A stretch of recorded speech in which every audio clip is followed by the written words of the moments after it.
Bonjour à tous, ravi de vous retrouver dans ce nouveau Maurienne Zap. Allez, sans plus attendre le sommaire de cette nouvelle émission. Foire du tout-terrain à Valloire. Démonstration de la fabrication de fromage au Corbier. Micro-trottoir dans les rues de Saint-Jean-de-Maurienne. Voilà pour le programme de votre nouvelle émission. 180 exposants étaient présents pour la 19e édition de la Foire du tout-terrain de Valloire. L'événement phare de l'été qui rassemble de nombreux passionnés.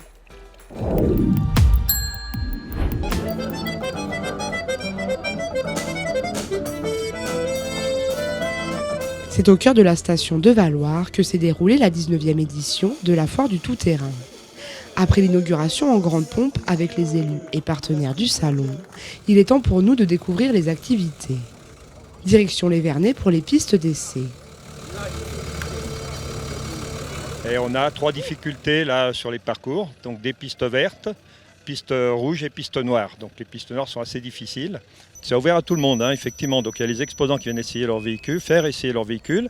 Il y a les gens qui peuvent effectivement, avec leur véhicule, prendre un cours pour tester, voir ce qu'ils peuvent faire avec leur véhicule. Sur la zone, Bruno nous emmène faire un tour, à bord de son véhicule autrichien datant de 1973. Et le but est de ne pas perdre l'adhérence au sol, et surtout pour ne pas partir en luge. Donc on choisit le bon rapport, pour moi qui est la première courte.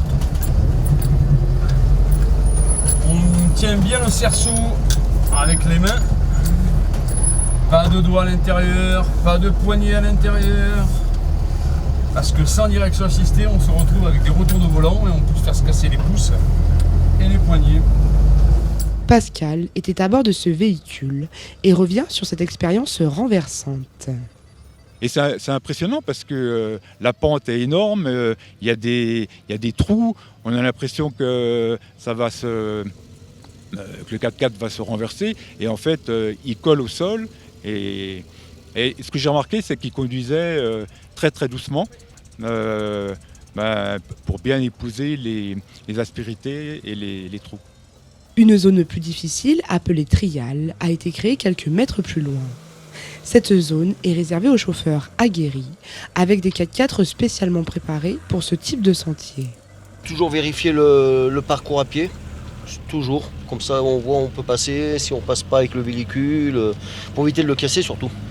On reste dans le spectaculaire avec l'atelier croisement de pont de Daniel. Tout au long de la journée, des démonstrations de treuil sont organisées. On utilise des ateliers de l'école en fait pour imaginer un plantage où le véhicule ne pourrait plus progresser et on va utiliser le point d'arrimage qu'on vient de préparer et donc le treuil va nous aider à dégager le véhicule qui est en partie en perte d'adhérence, comme vous voyez toutes les roues portent plus au sol, donc il est censé depuis pouvoir avancer et c'est le treuil qui va remplacer, qui va faire le boulot.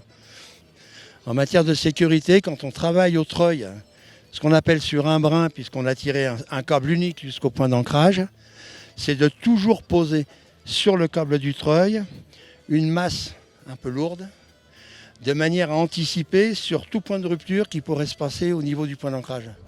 En tout, c'est 180 exposants qui se sont réunis pour ces 5 jours de salon. Alors ça s'adresse à tout le monde, mais globalement on a un public de passionnés qui vient sur place chaque année. Ça leur permet en un seul et même endroit de finalement retrouver tout un tas de marques qu'il leur faudrait un temps fou à retrouver sur l'ensemble du territoire. Donc tous se retrouvent à un endroit et finalement ils viennent là, ils font leurs courses. Ce salon permet aussi de présenter les dernières nouveautés au grand public. Le grenadier, fabriqué en France, est le prototype phare du salon. Une véritable innovation dans le milieu du tout-terrain. tout qui va pour faire un aspect qui ne fera pas sur le terrain, mais hors terrain, un terrain difficile, pour accéder, pour répondre aux besoins très spécifiques, aux agriculteurs, aux gens qui font du métier, du travail un peu dur sur le terrain. Donc on a mis toutes ces spécificités dans la voiture. Au centre du village, des exposants. Audrey prend les réservations pour les randonnées de la journée. Alors je fais tout ce qui est inscription des balades journée et demi-journée. C'est-à-dire qu'il y a des balades tous les jours sur Valloire avec les pilotes de l'organisation. Après on prend tout type de 4x4, sauf les SUV pour certaines balades qui peuvent être un peu plus compliquées au niveau du franchissement. Une 19e édition réussie, malgré le contexte sanitaire. Un moment de partage et d'échange autour d'une même passion, le 4x4.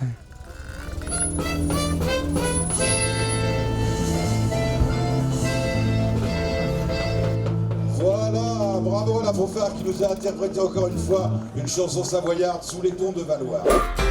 La ferme des Marilou a ouvert ses portes aux vacanciers afin de faire des démonstrations de fabrication de fromage. Un moment convivial et enrichissant pour les touristes de la station du Corbier.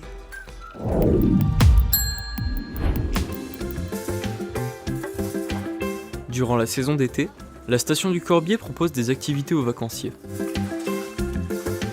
Aujourd'hui, c'est la ferme des Marilou qui va faire une démonstration de création de fromage.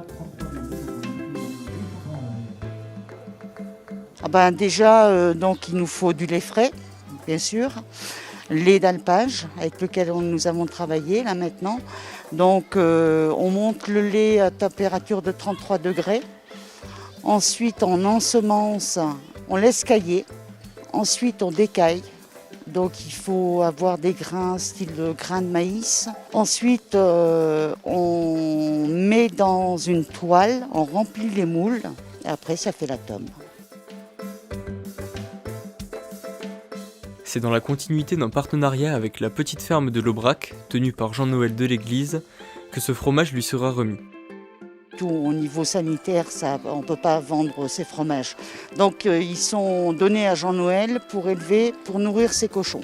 Le but est de renseigner les étrangers sur des méthodes de fabrication bien locales. C'est important de le mettre en avant pour la station parce que ce sont des gens qui travaillent ici, des locaux, et on a à cœur de promouvoir un petit peu le patrimoine savoyard. Donc il y a des animations qui sont organisées avec nos prestataires et puis nos commerçants sur le folklore savoyard au Corbier. C'est important de le mettre en avant pour nous. Cette démonstration s'inscrit dans un programme d'activités et de découvertes plus large, comprenant notamment la visite des alpages. Alors il y a vraiment beaucoup de choses à faire au niveau de l'animation, que ce soit au niveau des animations et activités proposées par l'Office de tourisme, également des animations proposées avec l'association des copropriétaires du Corbier Villa-Rambert et également toutes les activités proposées avec nos prestataires. Cette démonstration a fait l'unanimité et chaque personne y ayant assisté rentrera de vacances en sachant faire sa tome. Direction les rues de Saint-Jean-de-Maurienne pour un micro-trottoir. Le sujet de notre enquête, regardez-vous, Maurienne TV. Bonjour, nous sommes actuellement à Saint-Jean-de-Maurienne dans le but de réaliser un micro-trottoir pour savoir ce que les gens pensent de Maurienne TV. Suivez-moi. Bonjour. Bonjour. Connaissez-vous Maurienne TV? Oui. Alors qu'en pensez-vous? Ouais, c'est pas mal. Hein. Oui. Est-ce que vous regardez? Non, je suis désolée. Okay. Non, je crois que je ne connaissais pas. Non. Oui, tout à fait, je connais Maurienne TV. Non. Oui, je le connais, merci. Qu'en pensez-vous alors? Bien, c'est très bien.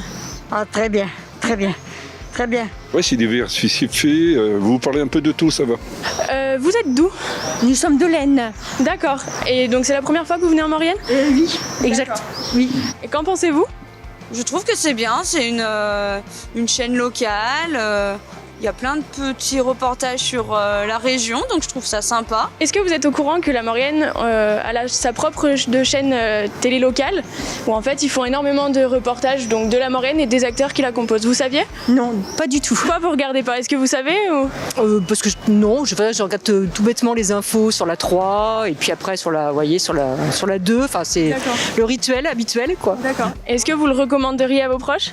Oui, tout à fait. Ils doivent sûrement regarder aussi, vu qu'on est tous à peu près mauriennais, donc ils doivent regarder aussi, oui. Ah oui, bien sûr, oui. Est-ce que vous auriez des recommandations à faire pour Maurienne TV en fait pour que ce soit toujours mieux?